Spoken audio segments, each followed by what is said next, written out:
नव प्रभात की बेला लाए फिर से नई उमंग, परमात्म रंग संग यहाँ सजेंगे जीवन के सब रंग, सब रंग, सब रंग। नमस्कार, सुप्रभात। स्वागत आप सभी का सबरंग कार्यक्रम में। आज एक विशेष दिन है। उत्तर भारत में तो आज उत्सव का माहौल है। जी हाँ, लोहड़ी का पर्व। आप सभी को इस पर्व की बहुत बहुत बहुत सारी शुभकामनाएं। भारतवर्ष हमारा त्योहारों का देश है और यहाँ उत्सव, उमंग, उत्साह और खुशियाँ हर एक मन में बसी रहती हैं और यही हमारी संस्कृति, यही हमारे संस्कार हैं। आइए इस खूबसूरत सुबह के साथ और इन शुभकामनाओं के साथ आज के सुवाक्य की ओर चलते हैं। किसी को हरा देना फिर भी आसान है, पर किसी को जीत लेना बेहद मुश्किल। अब्दुल कलाम जी, वाह, जीवन का सच्चा सार है इस वाक्य में। जी हाँ, अक्सर हमारी कोशिश रहती है कि हम सामने वाले को हरा दें, जो कि फिर भी आसान है। पर क्या कभी आपने सोचा है कि यदि उनका दिल जीत लिया जाए तो जीवन कितना खूबसूरत हो जाएगा? यकीनन ये मुश्किल कार्य है, पर नामुमकिन बिल्कुल नहीं। परमात्मा शिव भी कहते हैं कि व्यवहार ऐसा मीठा और सरल हो जो हमारे विरोधी भी हमारे सहयोगी हो जाए। तो आइए आज से हर किसी को प्यार और सम्मान बांटते चले।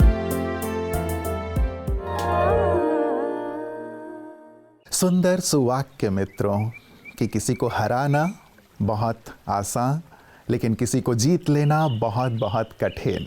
और यही हमारे जीवन का ध्येय होना चाहिए। हम जीतें लोगों के दिलों को। जीतते चलेंगे तो सचमुच जीवन खुशहाल रहेगा, क्योंकि जब दूसरा व्यक्ति हमसे खुशी प्राप्त करता है, आनंद प्राप्त करता है, तो फिर वही खुशी, वही आनंद रिटर्न में हमें भी प्राप्त होता है। और यही तो जीवन है ना। और आज लोहड़ी में हम यही कर रहे हैं, एक दूसरे को खुशियाँ बांट रहे हैं। तो जीतना केवल औरों के दिलों को नहीं, लेकिन अपने स्वास्थ्य को भी है, क्योंकि कई बार स्वास्थ्य का हम उतना ध्यान नहीं रखते हैं और इसीलिए यहाँ हमारी पराजय हो जाती है, हम बीमार हो जाते हैं। इसीलिए आपकी सेहत आपके हाथ में। आज हम लेके आए हैं कुछ यौगिक क्रियाएं जो आपको संपूर्ण स्वस्थ रखेंगे।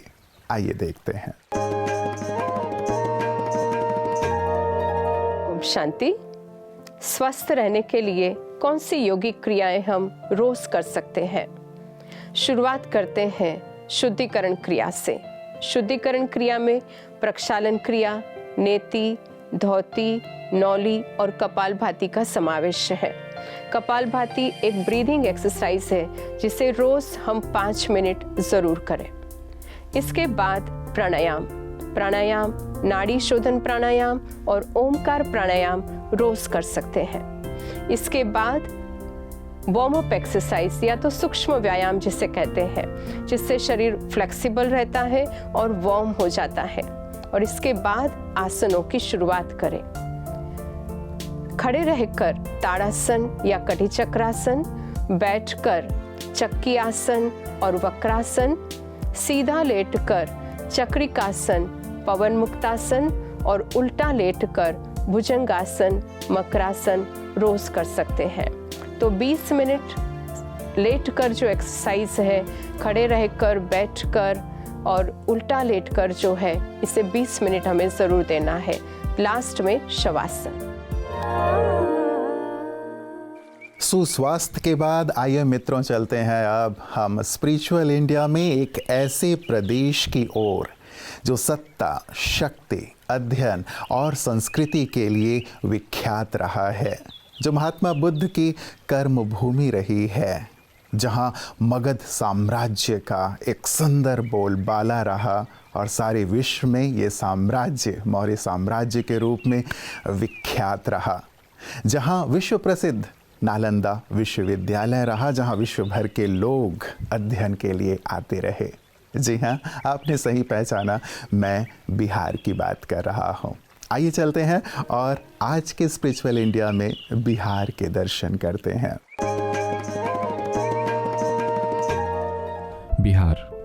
भारत के आध्यात्मिक मानचित्र में बिहार का विशेष स्थान है। यहीं पर राजकुमार गौतम को ज्ञान की प्राप्ति हुई और वे बुद्ध बने। यह बौद्ध धर्म का उद्गम स्थल है। यह जैन धर्म का भी उद्गम स्थल है, क्योंकि यहाँ भगवान महावीर का जन्म हुआ था और उन्होंने निर्वाण प्राप्त किया था। सिख धर्म के 10वें और अंतिम गुरु गोबिंद सिंह का जन्म भी यहीं हुआ था। प्राचीन बिहार को शक्ति, विद्या और संस्कृति का केंद्र माना जाता था। मगध से भारत के पहले साम्राज्य मौर्य साम्राज्य का उदय हुआ। भारत का आध्यात्मिक केंद्र होने के कारण बिहार में विश्व के विभिन्न भागों के मंदिर पाए जाते हैं, जो अपने आप में अद्वितीय हैं।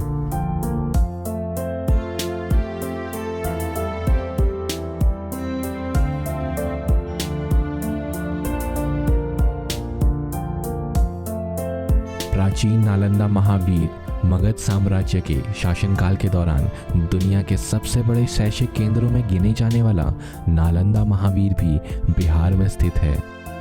ऐसे महान राज्य में ब्रह्मा कुमारी संस्था द्वारा विश्व परिवर्तन का बीज दादी प्रकाशमणि जी और दादी कुंज जी ने 1958 में बोया था, जिसे मुजफ्फरपुर की रानी दीदी और पटना की संगीता दीदी द्वारा आगे बढ़ाया जा रहा है। तो दोस्तों, बिहार अध्यात्म, विद्या और सांप्रदायिक सहयोग के केंद्र के रूप में खड़ा है, जो भारत के लिए बिहार का सबसे बड़ा योगदान है। मित्रों, जीवन में नज़रिए का बहुत महत्व है। हम क्या देखते हैं वो हमारे जीवन को निर्मित करता है, हमारे विचारों को, हमारे व्यवहार को निर्मित करता है, निर्देशित करता है। कोई कीचड़ में भी कमल देख लेता है तो कोई चांद में भी दाग देख लेता है।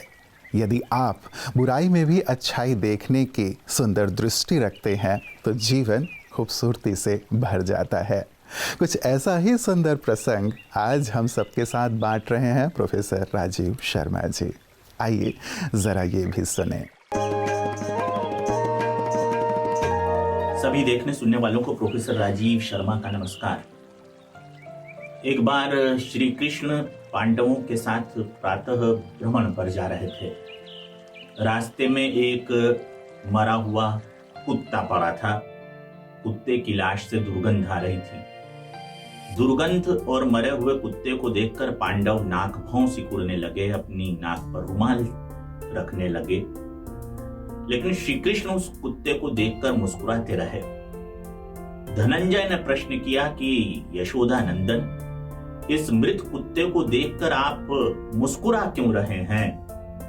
तो यशोदानंदन ने उत्तर दिया, धनंजय, इस मृत कुत्ते की आंखों को देखो, किसी योगी की तरह चमक रही है। कहने का मतलब ये कि जो जबरदस्त दुर्गंध में भी सकारात्मक खोज लेता है, वही श्री कृष्ण भाव कहलाता है। नमस्कार।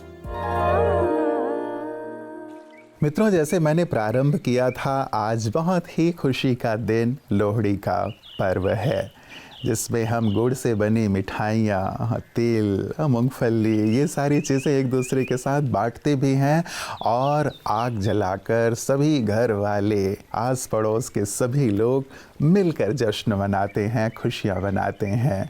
ये पर्व है क्या, किस प्रकार मनाया जाता है, इसके पीछे के कुछ भाव क्या हैं, आइए देखते हैं।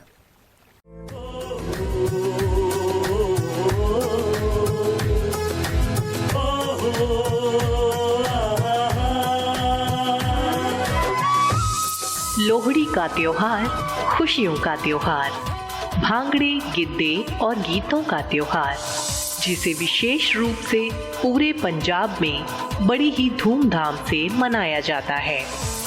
मकर संक्रांति के एक दिन पहले मनाया जाने वाला ये त्योहार 13 जनवरी को ही मनाया जाता है। लोहड़ी पंजाबी संस्कृति का हिस्सा मुगल काल के समय से ही है। हालांकि समय के साथ साथ इसे मनाने के ढंग में काफी अंतर आया है, पर फिर भी पंजाबियत की झलक इस त्योहार में देखते ही बनती है। इसे मनाने को लेकर बहुत सी धारणाएं हैं। कुछ दार्शनिकों का कहना है कि ये त्योहार रबी की फसल की कटाई की खुशी में मनाया जाता है। और ये दिन इसलिए भी मनाया जाता है क्योंकि इस दिन सूर्य देवता की चाल उत्तर दिशा की ओर शुरू होती है, जिससे यहाँ के लोगों को सर्दी कोहरे से निजात मिलती है और इस दिन से बड़े दिन होना शुरू हो जाते हैं। एक और ऐतिहासिक घटना भी इस त्योहार के साथ जुड़ी है, दुल्ला भट्टी नामक एक वीर योद्धा की, जिसने मुगल शासक अकबर के शासनकाल के दौरान मुगलों के अत्याचारों का विरोध किया और कई युवतियों को मुगल सिपाहियों की हिरासत से छुड़ाया, जिन्हें वो गुलामों के तौर पर बेचने के लिए ले जा रहे थे। इन लड़कियों में सुंदरी और मुंदरी नामक 2 लड़कियां भी थीं, जिनके माता पिता नहीं थे। कहा जाता है कि दुल्ले भट्टी ने उन लड़कियों का विवाह करवाया, जिस पर लोहड़ी के दिन गाया जाने वाला लोकगीत सुंदर मुंदरिये हो, तेरा कौन बेचारा हो, दुल्ला भट्टी वाला हो गाकर इस घटना को याद किया जाता है।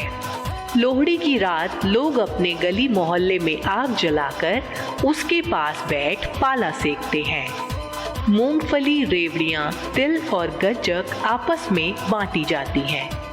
दिन में युवक पतंगबाजी करके उमंग उत्साह से इस त्योहार को मनाते हैं।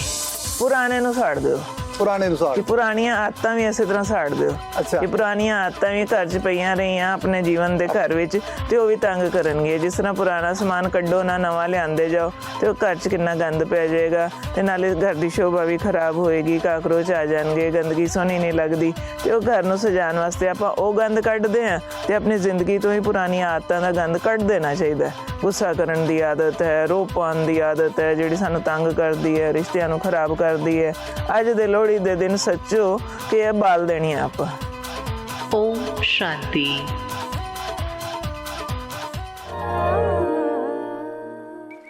लोहड़ी पर्व में सबको नाचते गाते हुए देखना, एक दूसरे का मुख मीठा कराते हुए देखना सचमुच कितना भा रहा था। हम क्यों ना इस पर्व को केवल एक दिन तक सीमित न रखें। इसके पीछे की जो खुशी है, इसके पीछे का जो मेल मिलाप है, इसके पीछे का जो आनंद है, इसे हम हर रोज़ बनाए रखें, क्योंकि यही तो जीवन है ना। यदि हम हर पल को एक उत्सव बना लेते हैं तो सचमुच जीवन सफल होता है और लोग हमारे करीब आके भी उस उत्सव और आनंद का अनुभव करते हैं। सचमुच ईश्वर ने हमें संसार में खुशी के लिए, आनंद के लिए और उत्सव के लिए ही तो भेजा है। तो क्यों ना आज के दिन और अपने हर दिन को यूं ही खुशी के साथ उत्सव के रूप में मनाएं, औरों को खुशियां बांटें। तो आपका आज का दिन बेहद बेहद आनंदित हो और फिर से एक बार लोहड़ी की शुभकामनाएं देते हुए आप सबसे विदाई लेता हूँ। दीजिए इजाज़त। नमस्कार। ओम शांति।